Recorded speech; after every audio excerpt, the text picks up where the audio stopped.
বন্ধুরা, আজকে আসলে অত্যন্ত একটা দুঃখ ভারাক্রান্ত মন নিয়ে আপনাদের সামনে হাজির হয়েছি। বিষয়টা অত্যন্ত দুঃখজনক যে আমাদের মধ্যনগর উপজেলা 2021 সালে এটা উপজেলা হিসেবে ঘোষণা করা হয়। তো আজকে হচ্ছে 2025 সালের 6 মাস পার হলো। কম তো হলো না সময়, প্রায় 3-4 বছরের ঘটনা। তো ইতিমধ্যে আমরা যেটা দেখেছি যে যদি আমরা কোনো একটা চাকরির একটা অ্যাপ্লিকেশন করতে যাই, বিশেষ করে তরুণ প্রজন্মের যারা চাকরির অ্যাপ্লিকেশন করে, আমি যেটা নাকি নিজের চোখে দেখেছি, ওখানে কিন্তু সার্চ দিলে আমাদের মধ্যনগর উপজেলা ঠিকানাটা কিন্তু পাওয়া যায় না। এটা আসলে আপনি কি বলবো, যেভাবেই নেন না কেন, এটা যারা তরুণ প্রজন্মের যারা চাকরির আবেদন করে তাদেরকে একটু জিজ্ঞেস করতে পারেন। আপনাদেরকে ছোট্ট একটা এক্সাম্পল দিতে পারি। আমি একটা ছোট্ট পাঠাগার চালাই। এটা হয়তো আপনারা জানেন যে কেন্দ্রীয় হাউসিত গণপাঠাগার নামে মধ্যনগর উপজেলায় একটি সরকারি অনুদান প্রাপ্ত একটি পাঠাগার আছে। আপনারা বিশ্বাস করবেন কিনা জানি না, আমি প্রতি বছর আবেদন করি, সেখানে ধর্মপাশা উপজেলা আমাকে উল্লেখ করতে হয়। তো এর ছেড়ে দুঃখের আর কি হতে পারে? প্রশ্ন হলো যে 3-4 বছর পরেও কি অন্ততপক্ষে আমাদের এটা তো উপজেলা হয়েছে নাকি? তো যদি উপজেলা যদি হয়েই থাকে, তাহলে কেন সরকারি ইনফরমেশন যে সেন্টারগুলি সেখানে কেন থাকবে না? এটা একটা প্রশ্ন। আরও একটা দুঃখজনক বিষয় হলো, এই কারণেই আমরা এই উপজেলার যে এই স্বাদ, সেটা কিন্তু আমরা আজও পাইনি। সেটা আমরা কিভাবে পাবো যেখানে সরকারি বিভিন্ন দপ্তরে আমাদের উপজেলার নাম নেই? গতকাল পর্যন্ত আমার এক ছোট ভাই বলছে যে ফ্যামিলি প্ল্যানিং এর বিভিন্ন বিষয়গুলি সবগুলি তার করতে হয় গিয়ে ধর্মপাশা উপজেলায়। তো এর চাইতে আমার মানে কি বলবো। আর আপনারা সদ্য জানেন যে জায়গায় উপদেষ্টা বলতেছে যে সারা বাংলাদেশে প্রত্যেকটা উপজেলায় কারিগরি প্রতিষ্ঠান করা হবে। কি জন্য করা হবে? কারণ বর্তমান যুগটা হচ্ছে কারিগরির যুগ। এখন সেই জায়গায় যেখানে সরকার ইম্পর্টেন্ট মনে করতেছে কারিগরি বিদ্যাটাকে, সেটা আমাদের মধ্যনগর উপজেলার জন্য ইম্পর্টেন্ট মনে করেননি আমাদের কিছু রাষ্ট্রের গুরুত্বপূর্ণ কর্মকর্তা। কেন রে ভাই? এই উপজেলা কি, এটা কি এখনো আপনারা মন থেকে মেনে নিতে পারেন নাই? হ্যাঁ, এটা কি সরকারি ঘোষণার মাধ্যমে হয় নাই? তো যে জায়গায় উপদেষ্টা বলতেছে যে সারা বাংলাদেশের প্রতিটি উপজেলা, তাহলে মানে আমাদের প্রশ্ন যে আমাদের উপজেলা কি এখন উপজেলা হয়নি? তাহলে আমাদের কিভাবে বারবার ঠকাবেন? কেন ঠকাবেন? আজকে স্কুল বিল্ডিং হবে, হ্যাঁ, সারা বাংলাদেশের স্কুলগুলায় বাচ্চারায় এই মানে খাবার পাবে, এখানে মধ্যনগর উপজেলার নাম থাকবে না, ওইখানের স্কুলগুলি কোনো এই বরাদ্দ পাবে না। এখন সারা বাংলাদেশের টেকনিক্যাল স্কুল অ্যান্ড কলেজ হবে, কিন্তু মধ্যনগর উপজেলা হবে না। মধ্যনগর উপজেলার মানুষের টেকনিক্যাল কাজকর্ম শেখার দরকার নাই। এইগুলা মানে আইডিয়া আপনাদের কোত্থেকে পেটের ভিতরে বাইরে ভাই? এইগুলা আমরা কথা না বলতে এখন আপনারা এমন এক পর্যায়ে আমাদেরকে ফেলে দিয়েছেন যে এখন এটা আর না বলার আর কোনো উপায় নেই। তো আসলে এই হচ্ছে বিষয়টা যে মানে একটা বিষয় হলে হতে পারে সরকারের ভুল। হ্যাঁ, যেমন ধরেন অনেকেই বলতেছে যে প্রকল্পটা আগের শুরু। আরে ভাই, প্রকল্পটা আগের শুরু হইতে পারে, কিন্তু যেখানে সপ্তাহ 10 দিন আগে শিক্ষা উপদেষ্টা ঘোষণা দিয়ে বলছে যে প্রতিটি উপজেলা, আপনাদের কি কান চোখ খোলা থাকে না? হ্যাঁ, আপনাদেরকে কান চোখ খোলা থাকে না? আপনারা কি মিডিয়া নিউজ দেখেন না?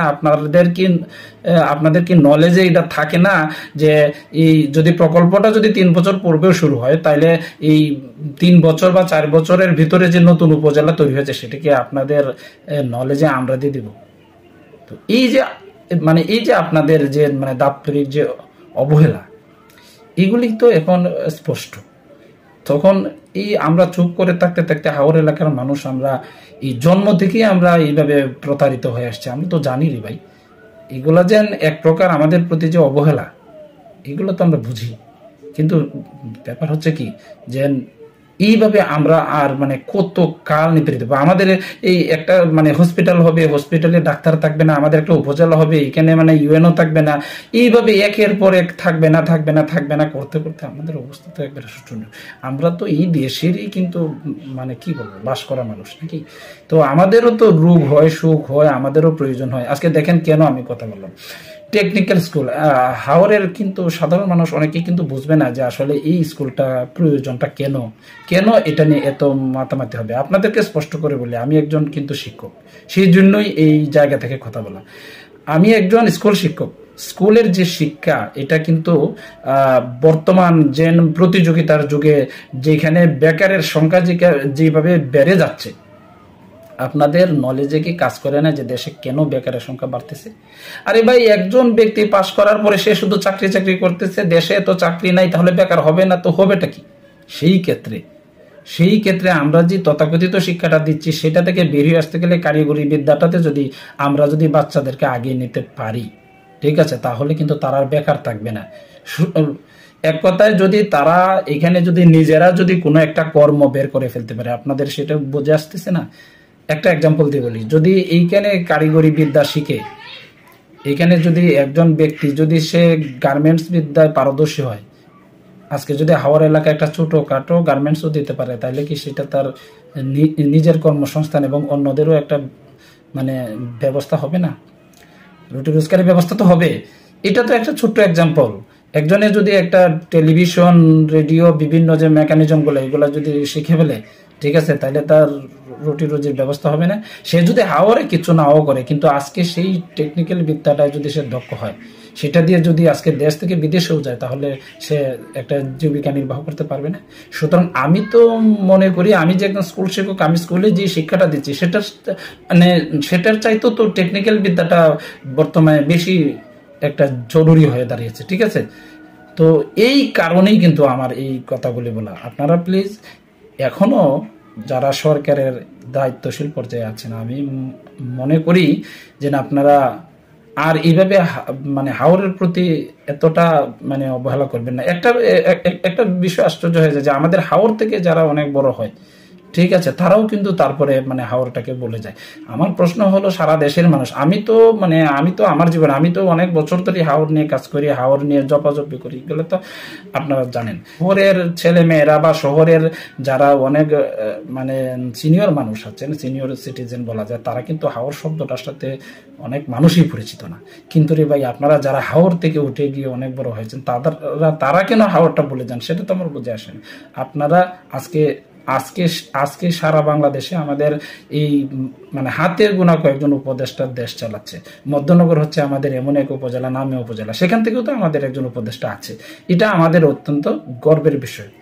তো বলছিলাম বিধানধার কথা, তো এটা আমাদের অত্যন্ত গর্বের বিষয়। বিধানদা আমাদের এই হাতে গোনা কয়েকজনের মধ্যেই একজন উপদেষ্টা হয়েছেন। কিন্তু আমার প্রশ্ন হলো, আপনি একটু খেয়াল করেন, আমাদের প্রতি একটু খেয়াল করেন। যদি আপনার একটু দৃষ্টি পড়ে, আমার তো বিশ্বাস যে আপনার যদি একটু দৃষ্টি পড়ে, তাহলে আমরা এইভাবে এই একের পর এক বিভিন্ন উন্নয়নমূলক কর্মকাণ্ড বরাদ্দ, দেখেন আমাদের মধ্যনগরে একটা ব্রিজ মোটামুটি ভাবে হয়েছে, আমরা এটা জানি যে উদ্বোধনের আগে শুরু হয়ে গেছে। মানে কতটুকু নিড হলে মানুষ যে উদ্বোধনের অপেক্ষায় পর্যন্ত থাকে না, এটা বুঝতে হবে। সুতরাং আমাদের এই দুটো ব্রিজের মধ্যে একটা ব্রিজ হয়েছে, আর একটা ব্রিজ কিন্তু এখনো কিন্তু আমাদের কোনো শেষ হওয়ার লক্ষণ আমরা দেখতেছি না। সুতরাং এই যে মধ্যনগর বাজারে আমরা উঠতে পারতেছি, অনেক ধরনের মানে সমস্যায় আমরা যে জর্জরিত, এগুলা প্লিজ আপনারা একটু খেয়াল করেন। আর এই বিষয়টা যে শুধু খালি বিধানদা হ্যান্ডেল করবে আসলে এমন না। আমাদের যারা নেতৃস্থানীয় ব্যক্তিগণ আছে, আসলে তারাও তো মানে এই একজন ব্যক্তি যখন বড় দায়িত্ব পায়, তারা তো মানে নিঃসন্দেহে তার ব্যস্ততা বেশি থাকবে। তো আমরাও কিন্তু নক দিতে পারতেছি না, খোঁজ নিতে পারতেছি না। বিশেষ করে আমাদের যারা হাওরে থাকে এবং প্রত্যক্ষভাবে দেখে, কিন্তু মানে সমর্থ আছে যোগাযোগের, কিন্তু তারা দায়িত্বটা পালন করছে না, তারাও কিন্তু সমানভাবেই দায়ী। হ্যাঁ, বিশেষ করে দেখেন আমাদের কিন্তু মধ্যনগরে অনেক কিন্তু সামাজিক সাংস্কৃতিক সংগঠন আছে। হ্যাঁ, আচ্ছা, তাদের এই একটা ভূমিকাটা দেখেন একটু। হ্যাঁ, মানে এই যে মানে এত যুদ্ধ করে লড়াই করে মধ্যনগর উপজেলা, একবার উপজেলা হইলো, বাতিল হইলো, তারপরে আবার কত আন্দোলন, আবার কত মিছিল, আবার কত মানববন্ধন হইলো, আবার কত পত্রিকার কাগজ লেখাচোরা হইলো, শেষ পর্যন্ত আবার মধ্যনগর উপজেলা পাইলাম। কিন্তু এই উপজেলা পাইলাম, এটাকে কিন্তু অনেকে বলতেছে যে উপজেলা পাইলাম নাকি উপজেলা পাইলাম। তো প্লিজ আপনারা এই যারা বিশেষ করে সামাজিক সাংস্কৃতিক সংগঠনগুলির নেতৃত্ব দিচ্ছেন, আপনারাও একটু এগিয়ে আসুন। যেন উপজেলাটা যেন মানুষের জন্য উপজেলায় পরিণত না হয় সেটা আপনারা খেয়াল করুন। বিশেষ করে যারা মিডিয়া ব্যক্তিত্ব আছে আপনাদের প্রতি আমার আকুল আবেদন থাকবে, প্লিজ আপনারাও আসলে এগিয়ে আসুন। আর যেন এইভাবে মধ্যনগর উপজেলা যেন বারবার বিভিন্ন কিছু থেকে উন্নয়নমূলক কর্মকাণ্ড থেকে পিছিয়ে না পড়ে। আর এই যে আজকে দেখেন মধ্যনগর থেকে মহিষকলা যে রাস্তাটা সেটাও হচ্ছে না, কত বছর ধরে হচ্ছে না। প্লিজ আপনারা এইগুলাতে একটু এগিয়ে আসুন। আর যেহেতু সম্প্রতি একটা ঘটনা ঘটেছে, এটা আমাদের জন্য লজ্জাস্কর বটে যে সারা বাংলাদেশের উপজেলায় টেকনিক্যাল স্কুল এন্ড কলেজ হবে, কিন্তু আমাদের মধ্যনগর উপজেলায় টেকনিক্যাল স্কুল এন্ড কলেজ হচ্ছে না। দেখেন প্লিজ আপনারা বিষয়টা গুরুত্ব দেন। আমি একজন শিক্ষক হিসেবে বলছি, আমার চোখের সামনে দেখা সুনামগঞ্জে এসে বংশীকুণ্ডার বেশ কিছু পোলাপান আমার চোখে দেখা সম্ভব হয়েছে যে তারা এই সুনামগঞ্জে এসে কত কষ্ট করে মেসে থেকে এইভাবে থেকে তারা এই টেকনিক্যাল কাজগুলি শিখেছে। কিন্তু আপনারা দেখেন, যদি মধ্যনগর উপজেলা সদরে যদি এই কোর্সগুলি করার সুযোগ থাকতো তাহলে কিন্তু তারা এইভাবে সুনামগঞ্জ জেলা আসতো তো না অধিক, কিন্তু মধ্যনগর উপজেলা হলে কিন্তু সেই সংখ্যাটা কিন্তু আরো বেড়ে যেত, ট্রেনিং প্রাপ্তের সংখ্যা। সুতরাং আমরা এই উন্মুক্ত বিশ্বে দক্ষ জনসম্পদ গড়ার জন্য অবশ্যই আমরা সচেষ্ট থাকবো মধ্যনগরবাসী। আজকে যারা আপনারা এখানে আমার ভিডিও বার্তাটি দেখছেন আপনাদের জন্য শুভকামনা থাকবে। এবং আজকে এই সংক্ষিপ্ত লাইভটির মাধ্যমে আমি সরকারের সংশ্লিষ্ট কর্মকর্তাদের বলবো, প্লিজ আপনারা ভুল করে থাকেন আর যাই করে থাকেন আমরা এত কিছু বোঝার দরকার নেই। আমি অন্তত পক্ষে আশা করব যে অতি দ্রুত মধ্যনগর উপজেলায় যেন টেকনিক্যাল স্কুল এন্ড কলেজ হয়। এই আপনাদের যে সেই নির্দিষ্ট তালিকাটিতে যেন আমাদের মধ্যনগর উপজেলার নামটি যেন আমরা দেখতে পাই। এবং আপনাদের কাছেও আকুল এই আবেদন রাখছি যে এই বিষয়গুলোতে সোচ্চার হন, মধ্যনগরের উন্নয়নে সোচ্চার হন। আপনাদের জন্য আবারও শুভকামনা রেখে আমি আমার এই সংক্ষিপ্ত লাভটি শেষ করছি। ধন্যবাদ সবাইকে।